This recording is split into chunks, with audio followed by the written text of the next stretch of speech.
अमज्ञानतिमिरन्धस्य ज्ञानाञ्जनशलाकया चक्षुरुन्मीलितं येन तस्मै श्रीगुरवे नमः। श्रीचैतन्यमनोभीष्टं स्थापितं येन भूतले स्वयं रूपकदा मह्यं ददाति सपदान्तिकं। वन्देऽहं श्रीगुरो श्रीयुतपदकमलं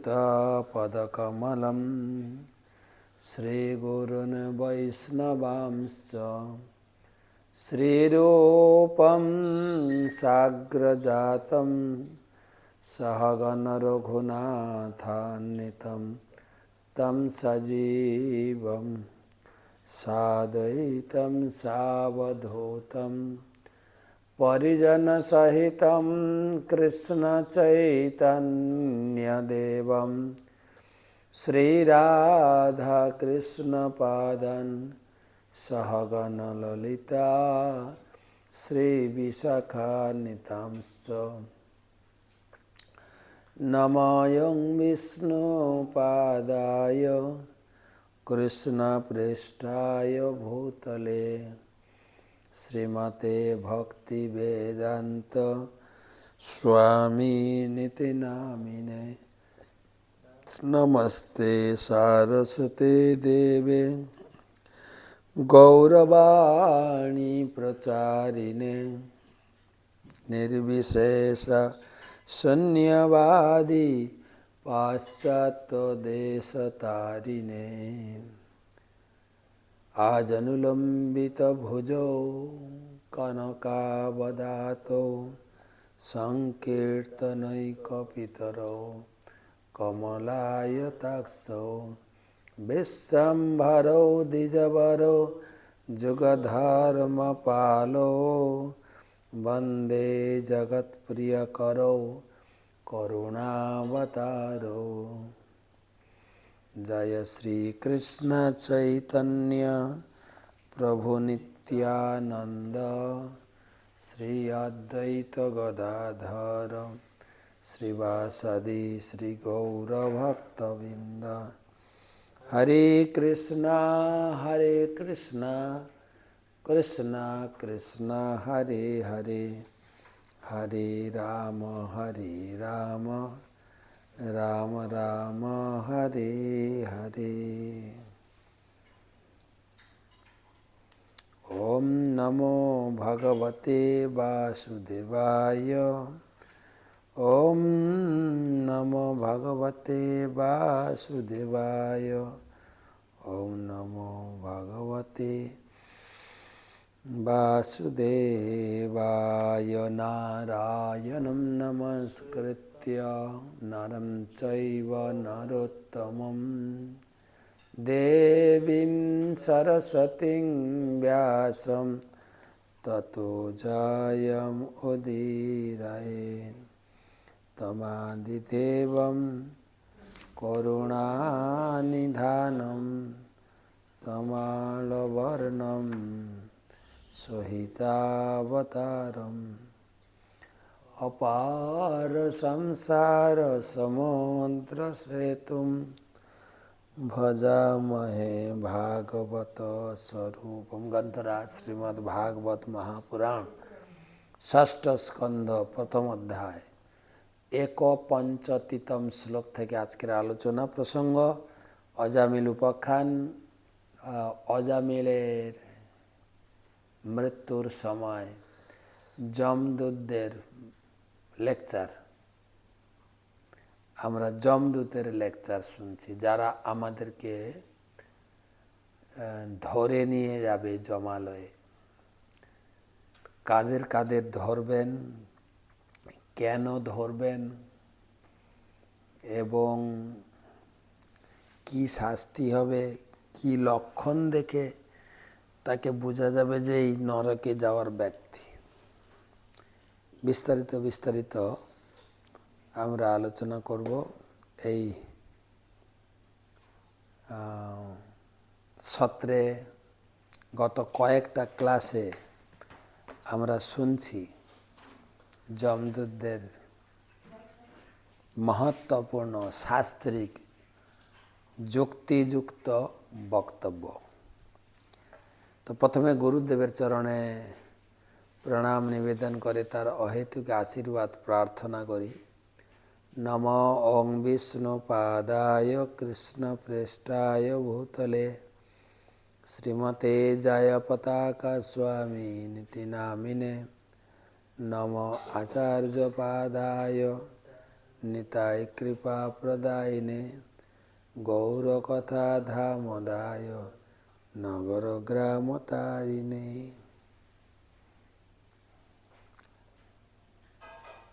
একান্ন শ্লোক থেকে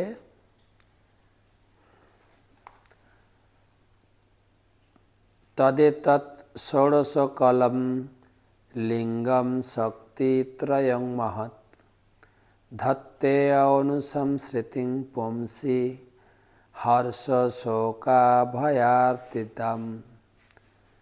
তদেতৎ ষোড়শকলম লিঙ্গম শক্তিত্রয়ং মহৎ ধত্তে অনুসংসৃতিং পুংসি হর্ষ শোকভয়ার্তিদম। তো অনুবাদ, শরীর, সূক্ষ্ম শরীর, পঞ্চ জ্ঞানেন্দ্রিয় ও পঞ্চ কর্মেন্দ্রিয়, পঞ্চ তন্মাত্র এবং মন, এই 16টি কলা সমন্বিত। এর আগেও বলা হয়েছে পঞ্চ জ্ঞানেন্দ্রিয়, পঞ্চ কর্মেন্দ্রিয়। পঞ্চ জ্ঞানেন্দ্রিয় হচ্ছে চক্ষু, কর্ণ, নাসিকা, জিহ্বা, ত্বক। আর পঞ্চ কর্মেন্দ্রিয় হচ্ছে বাক, পানি, পায়ু, পাদ ও উপস্থ। আর পঞ্চ তন্মাত্র হচ্ছে পঞ্চ জ্ঞানেন্দ্রিয়ের বিষয়, রূপ, রস, গন্ধ, স্পর্শ, শব্দ। এটা গেল 15। তার সঙ্গে মন যোগ হচ্ছে 16 তত্ত্ব, আর আত্মা যোগ হলে সপ্তদশ তত্ত্ব। এর আগেও আলোচনা হয়েছে। তো এই আমাদের ভিতরে সূক্ষ্ম শরীর আছে, তার এটা কার্যক্ষেত্র, তার দুর্নিবার বাসনাময়। তাই তা জীবকে মনুষ্য, পশু, দেবতা ইত্যাদি বিভিন্ন দেহে দেহান্তরিত করায়। ক্লিয়ার? প্রত্যেকটা শরীর, সে মনুষ্য হোক, দেবতা হোক, পশু হোক, এই 16টা তত্ত্বের দ্বারা গঠিত। আর আত্মা আসতেই সে 16টা তত্ত্ব কার্যকরী হয়। কে বলছেন? যমদূত শাস্ত্রের লেকচার দিচ্ছেন। পশু, মনুষ্য, দেবতা। আর দুর্নিবার বাসনা, দুর্নিবার বাসনা মানে বাসনার শেষ হচ্ছে না, একটার পর একটা বাসনা, যার ফলে আমাদের এই দেহান্তর হচ্ছে। যদি আমার প্রচুর পরিমাণে মাছ মাংস খাওয়ার ইচ্ছা থাকে, এই জীবনে তো খরচা করে কিনে আশাটা মিটল না, তখন ভগবান বলছে তোমাকে এমন একটা শরীর দেব, তোমাকে কিনতে হবে না, রান্না করতে একদম কাঁচা ধরবে আর খাবে। দুর্নিবার বাসনা, দুর্নিবার বাসনা, বাসনা তো শেষ হচ্ছে না, একটার পর একটা। পড়াশোনা করে ভালো চাকরি করব কি বিদেশে যাব, সঙ্গে সঙ্গে বাসনা, একটু ভালো ঘর বানাতে হবে, সঙ্গে সঙ্গে বাসনা যাচ্ছে। ছেলে মেয়েকে একদম এক্সপার্ট করে পড়াতে হবে, আবার ছেলে মেয়েকে সুন্দর করে এক্সপার্ট করে ভালো জামাই বা ভালো বউ আনতে হবে। এই একটার পর একটা বাসনা। বাসনা শেষ হচ্ছে না, সেজন্য বলছে দুর্নিবার বাসনা, যার ফলে জীব কখনো মনুষ্য, কখনো পশু, কখনো দেবতা। জীব যখন দেবতার দেহ প্রাপ্ত হয় তখন সে অত্যন্ত আনন্দিত হয়। কেন? দেবলোকে কেবল সুখ, দেবতার শরীর পেলে খুব আনন্দ। যখন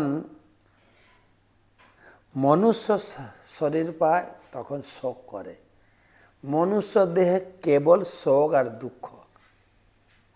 কে বলছেন? যমদূত বলছেন। কেন? আর আমরা আমাদের ব্যক্তিগত জীবনটা কিভাবে মিলাচ্ছে, যে যমদূতের কথা ঠিক আছে কিনা মিলিয়ে একবার দেখি না। শোক করতে করতে, দুঃখ করতে করতে, কান্না করতে করতে আমাদের জন্ম হয়েছে সবার, আর কান্না করতে করতে যাব। মাঝখানে কটা দিন নিজে কাঁদছি, লোককে কাঁদাচ্ছি, আর কিছুই নাই। কিন্তু এই মনুষ্য শরীর কেবল দুঃখ, দুঃখ, দুঃখ। গীতাতেও পড়েছি দুঃখালয় মশাসতম। প্রত্যেকটি পদক্ষেপে আমাদের এই জগতে দুঃখ ছাড়া আর কিছুই পাওয়ার নেই।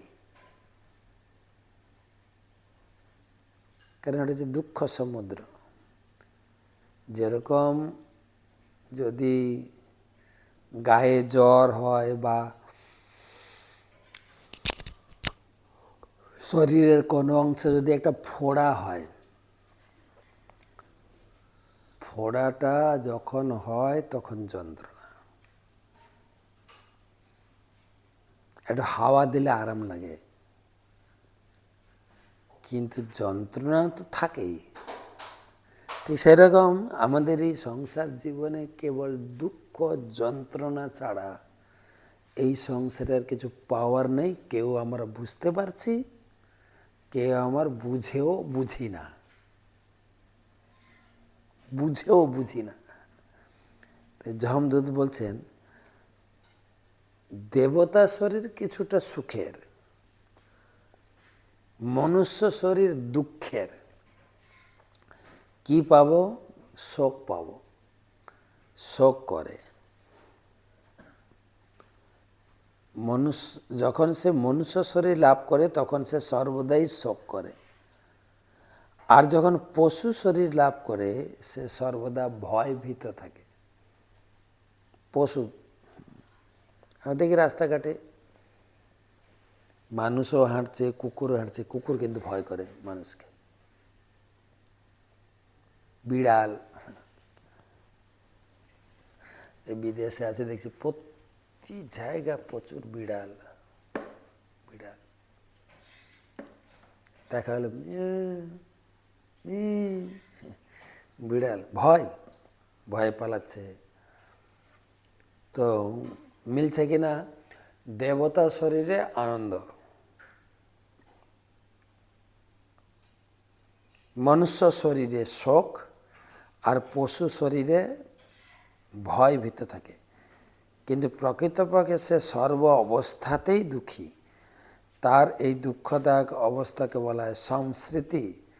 জড়দেহে এক দেহ থেকে আরেক দেহে দেহান্তরিত হওয়া, সংস্মৃতি চক্র বা সংসার চক্র। এখানে আমাদের আর কিছু লাভ হয় না।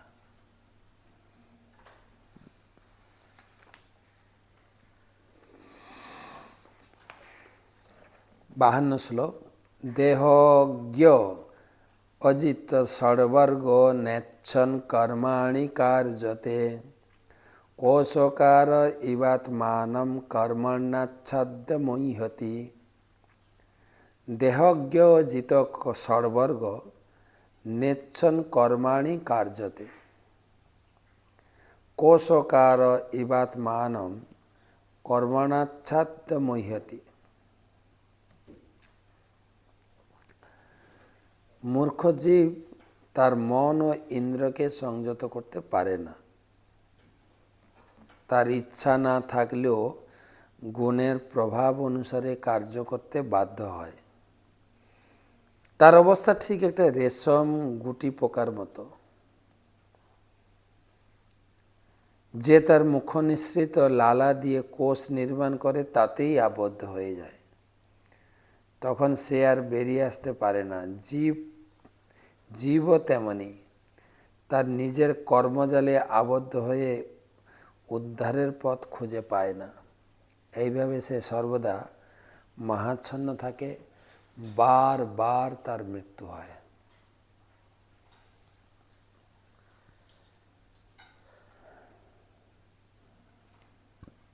আমরা ছোটবেলায় একটা শতনাম পড়তাম, সংসার সংসার বলি মিছে গেল কাল, লাভ না হইল কিছু ঘটিল জঞ্জাল। সংসারটা একটা জঞ্জালের মতো। এখানে যমদূতেরা সেটাই আমাদেরকে বুঝানোর চেষ্টা করছেন।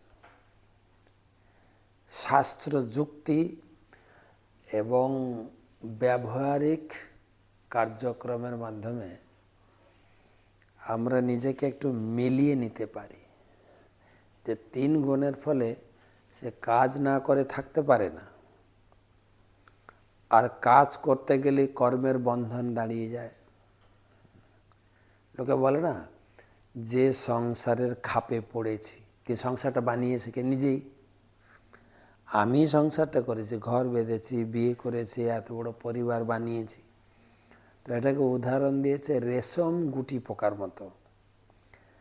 রেশম গুটি সে মুখের লালা দিয়ে গুটিকা তৈরি করে, কিন্তু ওতেই আবদ্ধ হয়ে যায়।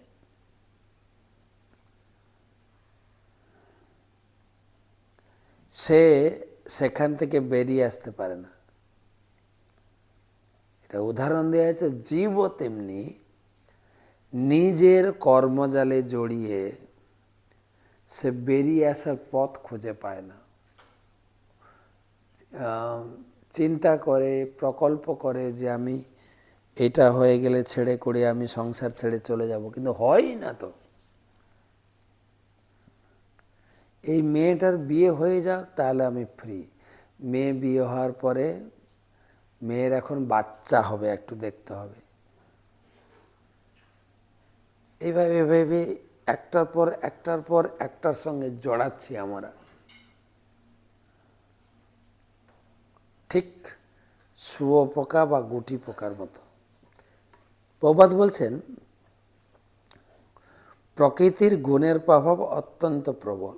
রেশম গুটি পোকা যেমন তার গুটিতে আবদ্ধ হয়ে পড়ে, ঠিক তেমনি জীবও বিভিন্ন প্রকার সকাম কর্মের বন্ধনে আবদ্ধ হয়। ভগবানের সাহায্য ব্যতীত এই কর্মবন্ধন থেকে মুক্ত হওয়া অত্যন্ত কঠিন। ভগবান গীতায় তো 7 অধ্যায় 14 শ্লোকে বলেই দিয়েছেন, দৈবী হি এসা গুণময়ী মম মায়া দূরত্বয়। আমার এই ত্রিগুণাত্মিকা মায়া থেকে উদ্ধার পাওয়া খুবই কঠিন। কিন্তু আমি যদি কাউকে হেল্প করি, মামেব যে প্রপদ্যন্তে মায়ামেতে, আমি যদি কাউকে হেল্প করে সে উদ্ধার পাবে। ধরুন কুয়াতে পড়ে গেছি, নিজের চেষ্টা করলেও কুয়া থেকে উঠতে পারবেন না। কিন্তু আবার কেউ যদি উপর থেকে সাহায্য করার জন্য দড়ি ছাড়ে, আমি যদি চেষ্টা করে না ধরি, তাই প্রবাদ বলছেন ভগবানের সাহায্য আর নিজের প্রচেষ্টা হলে এই সংসার সংস্কৃতির কুয়া থেকে উদ্ধার পাওয়া সম্ভব, না হলে অসম্ভব। আকুল ভরে ভগবান কাছে সাহায্য, হেল্প হেল্প হেল্প, আমাকে সাহায্য করুন। আর ইংরেজিতে একটা কথা আছে, যে নিজেকে সাহায্য করে, চেষ্টা করে, ভগবান তাকে সাহায্য করেন। God helps those who help themselves. তো দুটো শ্লোকে মোটামুটি বলা হলো সংস্কৃতি চক্র, সংসার চক্রটা কেমন। আমরাই সংসারটা বানাই, আমরাই সংসার থেকে বেরিয়ে আসতে পারি না।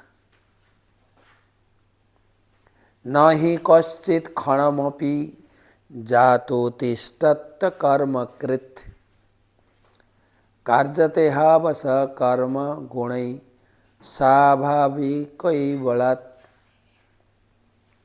न हि कश्चित् क्षणमपि जातु तिष्ठत् कर्मकृत् कार्यते अवस कर्म गुणै स्वाभाविकैर बलात्।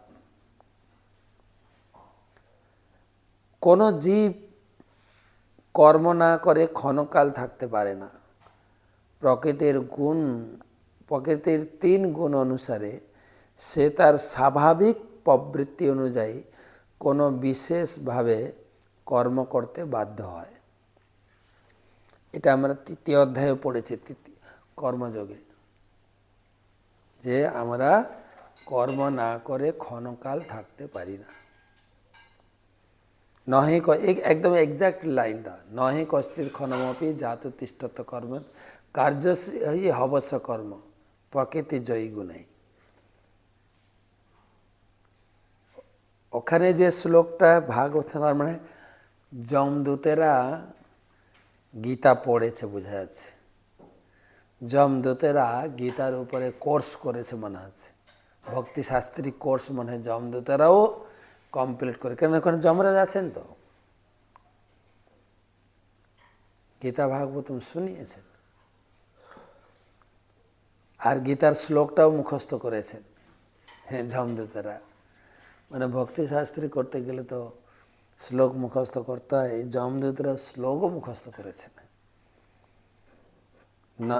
প্রথম লাইনটা তো একদম এক্স্যাক্টলি গীতার, নহি কশ্চিৎ ক্ষণমপি জাতু তিষ্ঠত কর্মকে। পরের লাইনটা একটু অ্যাডজাস্ট করে আছে।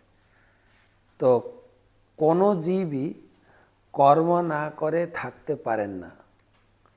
প্রকৃতির 3 গুণ অনুসারে সে তার স্বাভাবিক প্রবৃত্তি অনুযায়ী কোনো বিশেষ কর্ম করতে বাধ্য হয়। প্রকৃতির গুণ আর স্বাভাবিক নিজের একটা প্রকৃতি আছে, স্বভাব। গীতার 3য় অধ্যায়ে ভগবান বুঝিয়েছেন স্বভাব অনুযায়ী। স্বভাব আর প্রকৃতির গুণ, এই দুটোকে মিলিয়ে আমাকে বিচার করতে হবে, আর আমাকে কর্ম করতে বাধ্য করাচ্ছে। আর কর্ম করতে গিয়ে আমরা বিভিন্ন প্রকারে সেবা প্রকল্প, সমাজবাদ, তারপরে মানবতাবাদ, পরহিতবাদ, আমি নিজের জন্য করি না, আমি দেশের জন্য উৎসর্গ করি। আর সরকারও রয়েছে তাকে পদ্মভূষণ দেওয়ার জন্য, যে হ্যাঁ এই লোকটা এত দেশের জন্য করেছেন। কিন্তু এখানে পদ্মভূষণ দেওয়া হলেও সে তো ভগবানের হাত থেকে ছুটকারি বা ভগবানের প্রকৃতির হাত থেকে ছুটকারি সে পাবে না, যদি ভগবান তাকে সাহায্য না করেন। ভক্তিবিনোদ ঠাকুর বলছেন, মিছে মায়ার বসে যাচ্ছ ভেসে, খাচ্ছ হাবুডুবু ভাই, রাধা কৃষ্ণ বল বল বল রে সবাই। অরুণিতায় বাড়ি বাড়ি গিয়ে বলছেন, রাধাকৃষ্ণ বলো, রাধাকৃষ্ণ বলো, হরিনাম করো, তাহলে তুমি উদ্ধার পাবে। একবার বলো রে মধুমাখা হরিনাম বলো রে। হরিনামের ভিতরে কত মধুর, কত স্বাদিষ্ট রয়েছে।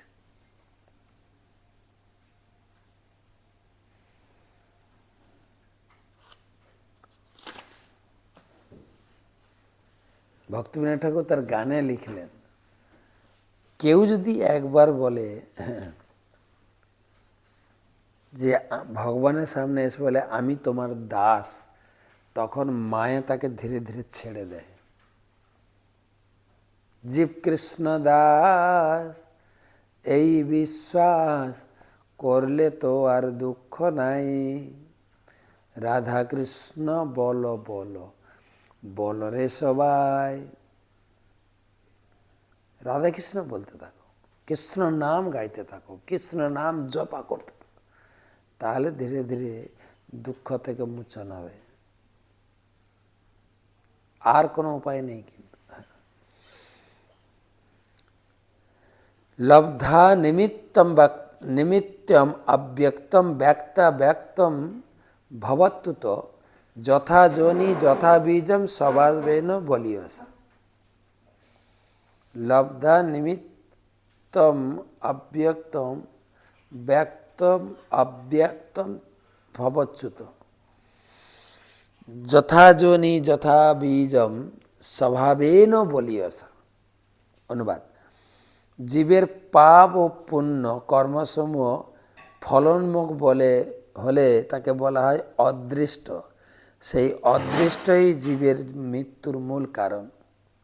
তার প্রবল কর্মবাসনার ফলে জীব কোনো বিশেষ পরিবারে পিতৃসদৃশ্য মাতৃসদৃশ্য দেহপ্রাপ্ত হয় এবং তার বাসনা অনুসারে তার স্থূল ও সূক্ষ্ম সৃষ্টি দেওয়া হয়।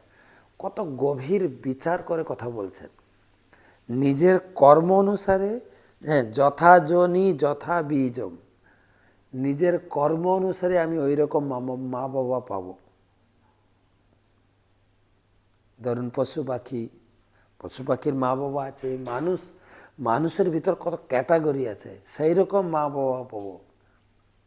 আর সেই মা বাবার স্বভাব অনুযায়ী আমার স্বভাবটাও তৈরি হবে। যথা বীজম যথা যোনি। যেখান থেকে আমার জন্ম হয়েছে, প্রত্যেকের কে দেখুন, আমি আমার মা বাবার প্রতি আসক্ত, আমার মা বাবা আমার প্রতি আসক্ত। কর্মফল, তার সঙ্গে কর্মের মিল আছে। আমি এইরকম মা বাবা এইরকম সন্তান পাবে। কেউ ভালো সন্তান, কেউ খারাপ সন্তান, সুসন্তান, উদাসীন সন্তান। এইসব সন্তানের মা বাবার কর্মের বিচার যখন মেলে যাবে তখনই হবে, তখনই সম্ভব। আমরা বলতেও তো পারি না। আমি মাঝে মাঝে ইউটিউব দেখি, যেখানে একটা মেয়ে অথবা একটা ছেলে দুজনকে ভালোবেসে হয়তো সংসারও হয়ে গেছে, সংসার করছে। গ্রাম থেকে এসছে, তার বাবা মা দেখা করতে এসছে, অনেক করে মেয়ের বাড়ির ঠিকানা নিয়ে হাজির হয়েছেন। কিন্তু মেয়ে পরিচয় দিতে চায় না, এটা আমার মা বাবা। কেন? মেয়ে বলে দিয়েছে আমার মা বাবা অনেক বড় ধনী লোক, অনেক বড়, কে হয়তো বলেছে ডাক্তার। ছেলেও অনেক সময় যে আমার বাবা মা অনেক বড় ধনী, আমার বাবা হচ্ছেন এখানকার স্বনামধন্য দাতা, দানশীল ব্যক্তি। হয়তো ছেলের বাড়িতে এসছে, ছেলে বিয়ে করে সংসার করে শহরে আছে, ছেলের বাড়ি খুঁজে খুঁজে পৌঁছেছে, ছেলে বাড়িতে নেই, ছেলে আছে অফিসে। দারোয়ানের কাছে এসে জিজ্ঞাসা করতে, এইটা অমুকের বাড়ি? বলছে হ্যাঁ এই বাড়িটা। যেই বাড়িতে ঢুকতে গেছে বৌমা ঢুকতে দিচ্ছে না। কে আপনি? কোথা থেকে এসছেন? না আমি হচ্ছে অমুকের বাবা মা, মানে তুমি হচ্ছে আমাদের বৌমা। সে কি? না না, আপনার ফ্রড ব্যক্তি, আপনার প্রতারক ব্যক্তি, আপনারা না। কেননা আমার স্বামী বলেছে তার বাবা মা অনেক বড় ধনী লোক। এরকম সাজ পোশাক নাকি? হতে পারে না, পরিচয়ই দেয় না। পরে পরে পরে পরে যখন পরিচয় জানাজানি হয়, তখন দুজনের ভিতরে মনোমালিন্য শুরু হয়। তুমি আমাকে বলেছ তোমার বাবা ডাক্তার, তোমার বাবা বড় ব্যবসায়ী, তোমার বাবা বড় ধনী লোক। কই? তুমি মিথ্যা বলে আমাকে বিয়ে করেছ।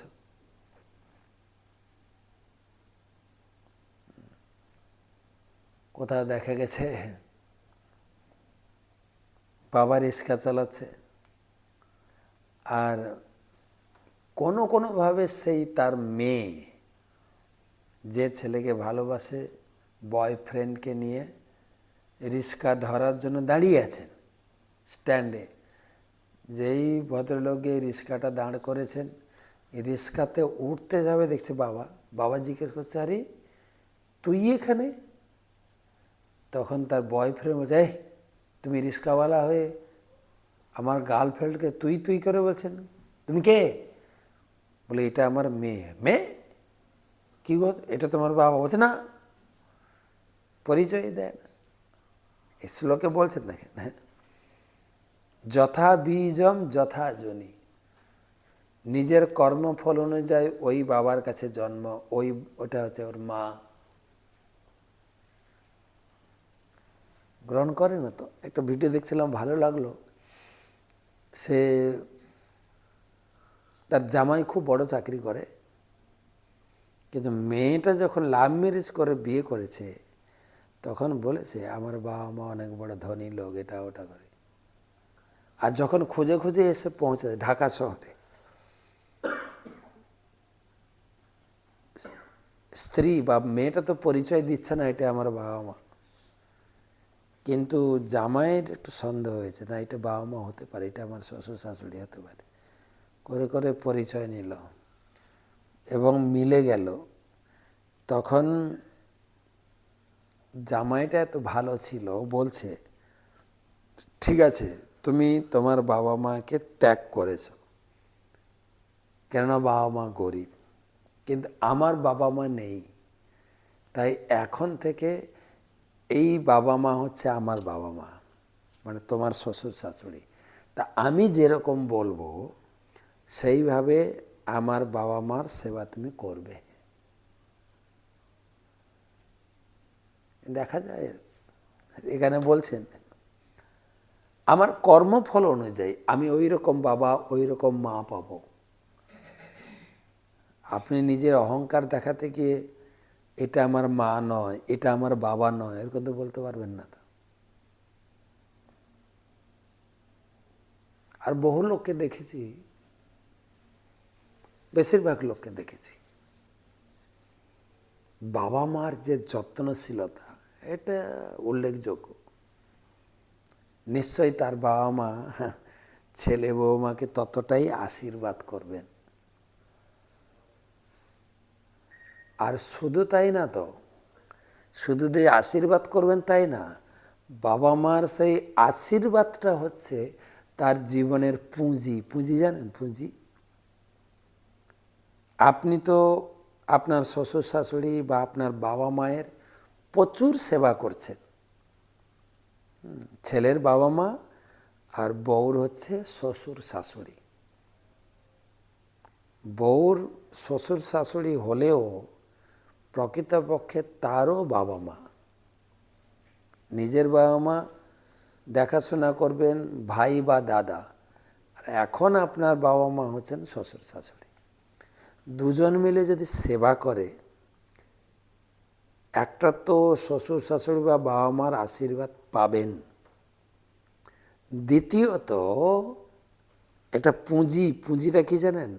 আপনার ছেলে মেয়েও দেখছে বাবা মা কীভাবে আমার ঠাকুমা দাদুর কি বলে ঠাকুমা দাদুর সেবা করছে, তা আমাদেরও কাজ হচ্ছে আমার বাবা মা যখন বুড়ো হয়ে যাবে তার সেবা করা। মেয়েও শিখবে কিভাবে শ্বশুর শাশুড়ির সেবা করতে হয়। এটা পুঁজি নয় কি?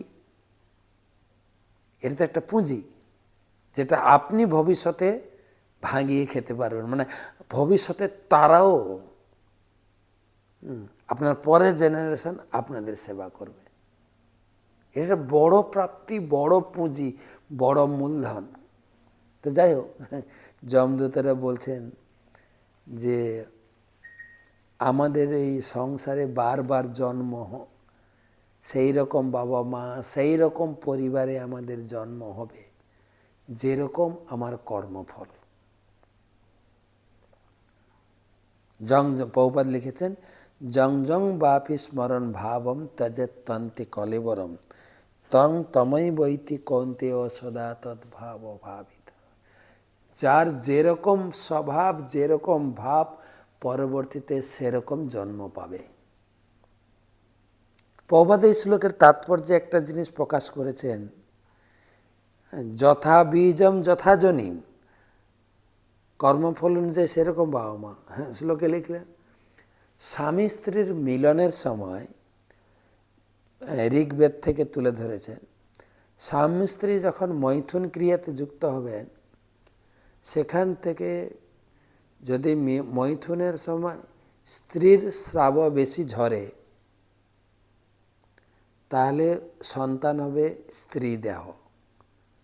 আর যদি মিলনের সময় পুরুষের স্রাব বা বীর্য বেশি প্রকাশিত হয়, সেখানে হয়ে যাবে পুরুষ ছেলে। বাবা তাৎপর্য ঋগ্বেদ থেকে এটা নিয়ে বলেছেন। তাই প্রভুপাদ বলছেন যে ইন্দ্রিয় সুখ ভোগের জন্য বেশি প্রচেষ্টায় ব্যর্থ সময় না কাটিয়ে আমাদের ভগবত ধামে ফিরে দেওয়ার জন্য গীতা ভাগবতম পড়া এবং ভক্তিযোগ অনুশীলন করাটা অত্যন্ত গুরুত্বপূর্ণ। আরেকটা শ্লোক পড়ি। এষ প্রকৃতি সঙ্গেন পুরুষস্য বিপর্যয়ঃ আসিৎ স এব ন চিরাৎ ঈশ সঙ্গাদ বিলীয়তে। এষ প্রকৃতি সঙ্গেন পুরুষস্য বিপর্যয়ঃ আসিৎ স এব ন চিরাৎ ঈশ সঙ্গাদ বিলীয়তে। অনুবাদ: জড়া প্রকৃতির সংসারের ফলে জীবের যে বিপর্যয় বা স্বরূপ বিস্মিত হয়, কিন্তু মনুষ্য জীবন লাভ করার ফলে জীব ভগবান বা ভগবত ভক্তের সঙ্গ শিক্ষা লাভ করে, তাহলে সে তার পরিস্থিতিকে পরাভূত করতে পারে। সংসারের সংস্কৃতি সম্বন্ধে বললেন। এবারে লালার মতো শুয়োপোকা গুটি তৈরি করে যেরকম, সেরকম আমরা সংসার তৈরি করে আবদ্ধ হয়ে গেছে সংসারে। কিন্তু একটা কাজ করতে হবে। বলে কি কাজ? না, সেই সংসার থেকে বেরিয়ে আসার জন্য ভগবত ভক্তের সঙ্গ করতে হবে। ভক্ত সঙ্গ, ভক্ত সঙ্গের শক্তি আপনাকে সংসার থেকে টেনে বের করতে সাহায্য করবে। প্রসঙ্গক্রমে যখন কপিল দেব শিক্ষা দিচ্ছিলেন তার মাকে কেন্দ্র করে জগৎকে, প্রসঙ্গম অজরং পাশম কবয় আত্মনবিদু স এব সাধু সুকৃত মোক্ষদ্বার অপাবৃত। এই সংসার, পরিবার, ব্যাংক ব্যালেন্স, টাকা পয়সা, চাকরি, গাড়ি ঘোড়া, এইসব চিন্তাটা হচ্ছে বন্ধনের কারণ।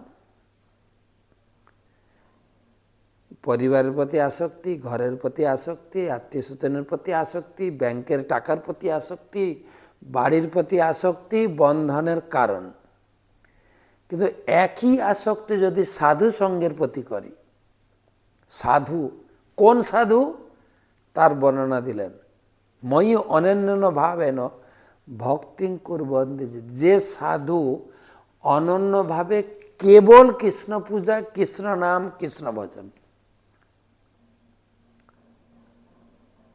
সেই সাধুর সঙ্গ করলে ধীরে ধীরে সংসার বন্ধন থেকে মুক্তি লাভের যোগ্যতা লাভ করা যায়। মুক্তির পথে মোক্ষদ্বার অপাবৃত। সিদ্ধান্ত দিয়ে বললেন, শতাং প্রসঙ্গাদ মম বীর্য সংবিদ ভবন্তি হিতকরণ রসায়ন কথা। তাই প্রত্যেকের প্রতি এটাই নির্দেশ ভাগবতম দিয়েছেন।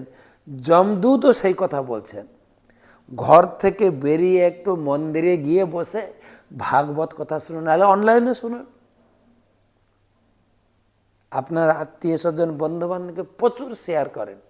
যেরকম গতকালকে আমরা টক শো করেছি, এর আগে আমরা গর্ভধান সংসারে টক শো করেছি। প্রচুর শেয়ার করেন লোককে। লোকে একটু বুঝতে পারবে, সংস্কৃতি থেকে বেরিয়ে আসার চেষ্টা করবে, আর জীবনে সুখের একটু পথ খুঁজে পাবে।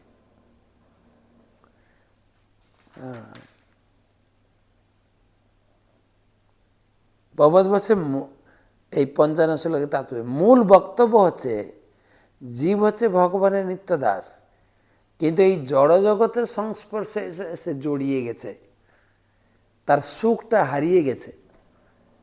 তাই যে কোনো উপায় হোক তাকে যদি একটু তার বন্ধনটা খুলে দেওয়ার চেষ্টা করা হয়, ভগবত কথারূপী অস্ত্র দিয়ে তার বন্ধনটা ছেদন করা যায়, তার সে ধীরে ধীরে সুখের আলো খুঁজে পাবে। তো মোটামুটি আমরা 55 পর্যন্ত পড়লাম, আজকে এই পর্যন্ত রাখি। আমরা সেই আবুধাবি থেকে আলাইনে চলে গেলাম।